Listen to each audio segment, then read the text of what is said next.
The National Weather Service in Denver has issued a severe false nostalgia warning. At 10:32 a.m. Mountain Daylight Time, geek spotters 10 miles east of Denver sighted a total dork, getting all sentimental over annoying noises and potential destruction. This storm may include yelling, screaming, and a tear or two. Please take cover immediately.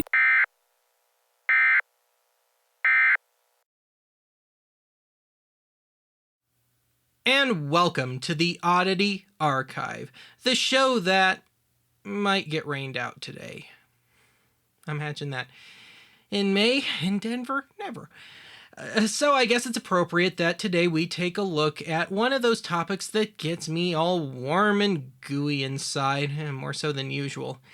Today we take a look at that usually unspoken staple of primarily American TV and radio, the weather warning.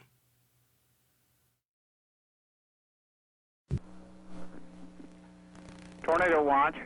The National Severe Storms Forecast Center has issued a tornado watch. I can't say for certain when the then Weather Bureau started issuing weather warnings explicitly to be transmitted over the airwaves, but I think it's safe to say that it started with the emergency broadcast system. For those that have long forgotten the emergency broadcast salute episode, in a nutshell, the first form of emergency broadcasting in the US came by way of the Conelrad system, which started in 1951 as a means of quickly and safely notifying the public in the event of a foreign attack on US soil. By 1963, Conelrad gave way to the emergency broadcast system, which ultimately came to double as a means of notifying the public of local emergencies, read weather events and potential biohazards. On October 1st, 1970, the National Oceanic and Atmospheric Administration, or NOAA, was established. The same day, the Weather Bureau was redubbed the National Weather Service, NOAA being a mouthpiece of sorts for the National Weather Service. While I can't find anywhere near an exact date, I think it's safe to say that TV and radio stations began relaying these weather warnings almost immediately. The oldest off-air clip I've been able to find of one of these aired on Chicago's WMAQ on April 12, 1972. And I have no idea if this particular weather notice was relayed from the Weather Service or if it was entirely the station's doing. Please read from the eye chart, third line That down. lady say that she just got a new pair of glasses. What? She wasn't wearing glasses. Of course she was.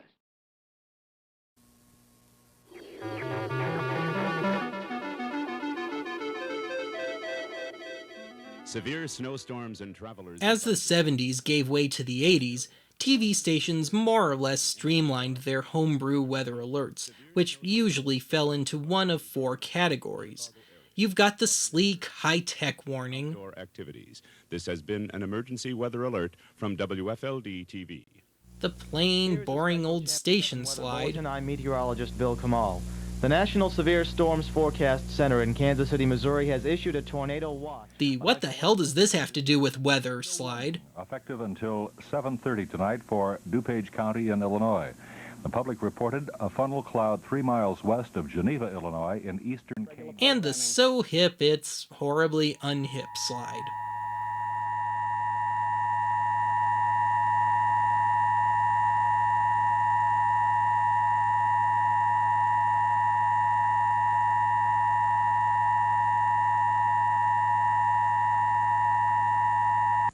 WHAS-TV now interrupts this program for an important announcement from the Emergency Public Information Circuit. As you're seeing here, by the 80s, TV and radio stations were occasionally using the emergency broadcast system to report weather events, or more accurately, relay weather events. Which, while it was a bit time-consuming, it got the job done. And of course, once the EBS was replaced with the Emergency Alert System, or EAS, in 1997, it seems like every single weather event, no matter how big or small, was/still is deemed cause for the EAS to be activated, complete with a nice long wait for the bulletin, usually much longer than the old EBS alerts. And the EAS alerts usually just get prematurely cut off anyway. Warning, we're not sure.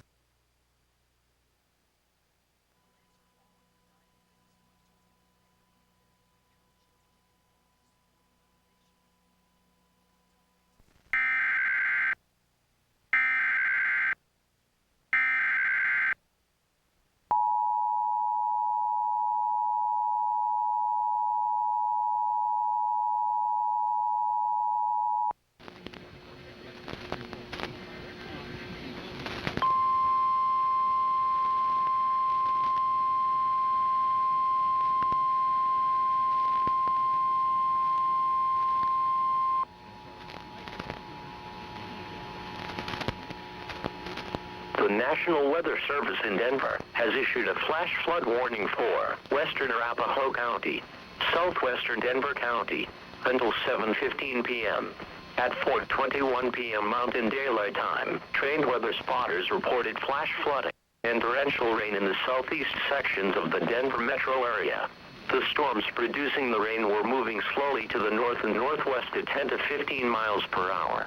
Up to 2 inches of rain have already fallen in the Aurora area, and similar amounts can be expected in 30 to 40 minutes as the storm moves in. Some locations that will experience flooding include Denver, Aurora, northeastern Lakewood, Centennial, northeastern Littleton, Englewood, southeastern Wheat Ridge, Greenwood Village, Sheridan, Arapahoe Park, and Buckley Air Force Base. This expands and supersedes the previous warning that was in effect for western Arapahoe County only. Precautionary preparedness actions. Excessive runoff from heavy rainfall will cause flooding of small creeks and streams, urban areas, highways, streets, and underpasses, as well as other drainage areas and low-lying spots. Turn around, don't drown when encountering flooded roads.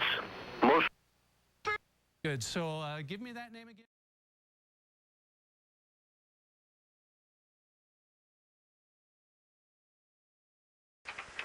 The National Weather Service has issued a tornado warning effective until 8:30 p.m. this evening. Getting back to my little history lesson, some stations would cut to a static shot of a radar screen in lieu of any formal graphic.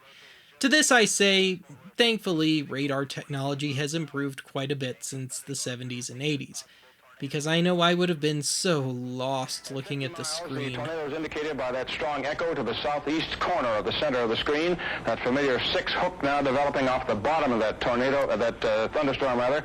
The track apparently is taking it from northeastern Warren County into southeastern Montgomery County into central Greene County. Quarter-size hail, possibility of golf ball-size hail. I think that's a bit of a stretch, but it is possible. Of course, better than any slide or computer animation were, and still are, the stations that go into wall-to-wall coverage mode. I admit, these broadcasts are a dirty little guilty pleasure of mine. It's like a soap opera that's actually interesting. And yes, I like watching them until the bitter, usually anticlimactic end. Now, the one that you're seeing here is one I captured sometime just before 1 a.m. on June 7th of 2012. 3 years to the day earlier, beautiful downtown Aurora, home of Archive HQ, was hit by a tornado. And perhaps unsurprisingly, nobody could tell the difference afterwards. Excuse me while I take a little stroll, well, maybe not so little, more like the rest of the episode, stroll down memory lane. Now, when I was a kid, it seems like I was always getting caught up in some weird weather event. I mean, for example, every year, my family would go and visit some of our relatives who lived out on the wide open prairie. And we'd be there for a week, and like clockwork, every year, one night out of that, there'd be some storm brewing outside. It would be 7 or 8 o'clock at night, and we'd have the TV on, and the TV would get interrupted with what was most definitely not the EBS. Now, I've come to learn since Emergency Broadcast Salute, remember that one? That these are what is known as local access alerts, and this is when the police department is given the ability to override a cable system, which in retrospect may have actually been a tad more efficient than the EBS. This may look familiar to some of our more experienced viewers.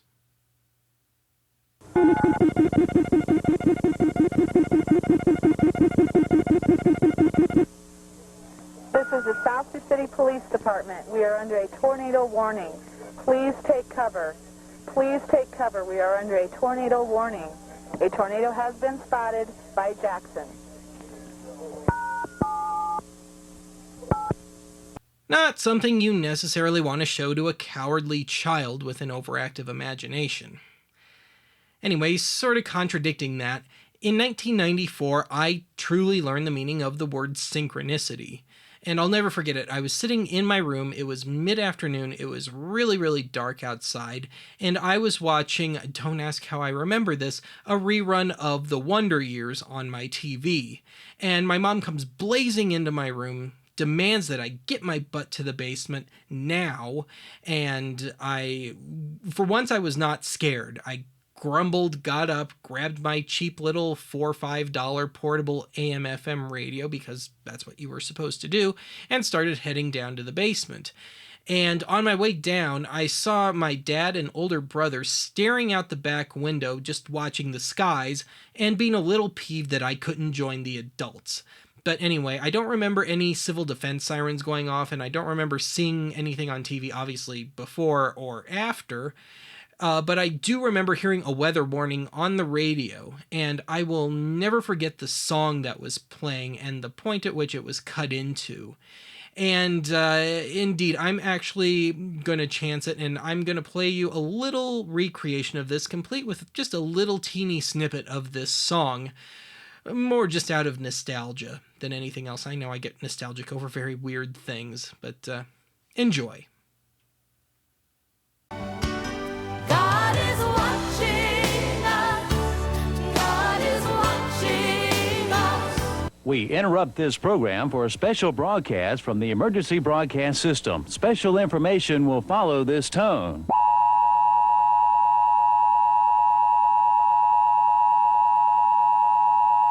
We have interrupted this program because of a weather emergency involving a tornado.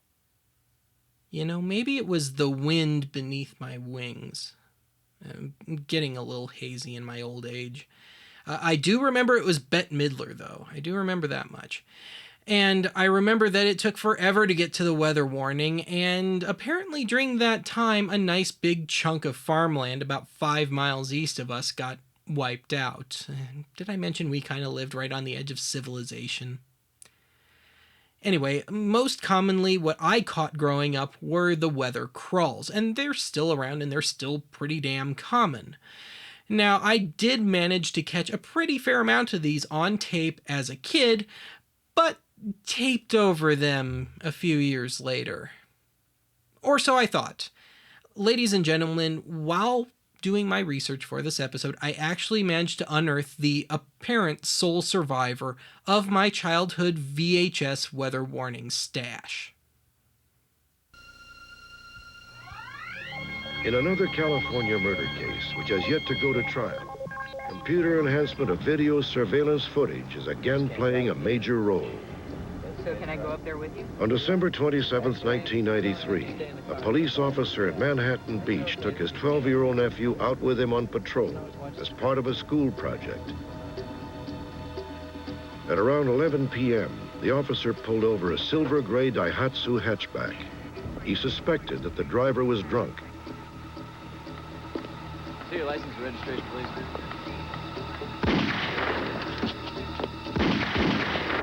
I like to call that the unsolved thunderstorm, and I like to call the aftermath the Robert Stack of debris. I'm so clever. But seriously, that's pretty much where my collection dries up. Sad, isn't it? I do remember getting a few weather warnings off the radio back in the late 90s, but I haven't really been able to find them. A cursory search through my archive collection has not turned up anything, and indeed I had this horrible tendency of not labeling things back then, so that kind of is going against me too. So short of doing a full 2 weeks of just sitting around and cataloging all my old tapes, I'm calling it lost. And indeed, I was a very cheap teenager, so knowing me, I probably taped over it at some point. Not like I'd ever want it again or anything. Anyway, as you heard in the cold opening, back in 1998, I was home alone one day, and I actually experienced a tornado warning. And instead of going to the basement, I grabbed my little portable tape recorder, ran outside, climbed halfway up the fence, held out the little tape recorder, and recorded the sirens going off. And, you know, that was an interesting experience. I remember that I was sitting... something's going on out there. Wouldn't that be dumb luck that we get a tornado warning today? Holy crap. You're not going to believe this, but there's a funnel cloud outside. So you know what that means, right? I need to get some tapes out. I need to get the TV hooked up to the computer. I need to capture some of this. It's finally time that I replenish my collection. It's about time. And, you know, I've got the camcorder. I didn't own a camcorder back in the old days. So, I mean, maybe I can actually, like, film some of this. This is great! And stay.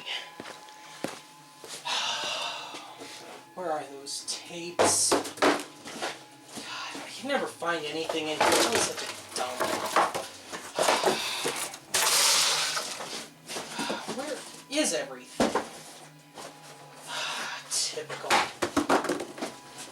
Yeah, that wind's getting really strong out there.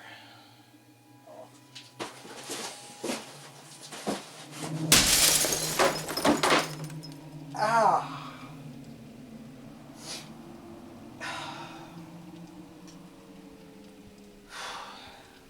Whatever, it's worth it. I've got to find those tapes. They've got to be around here somewhere. Oh, wait, no, you don't. No, you don't. Don't you topple on me. No. Get back. No!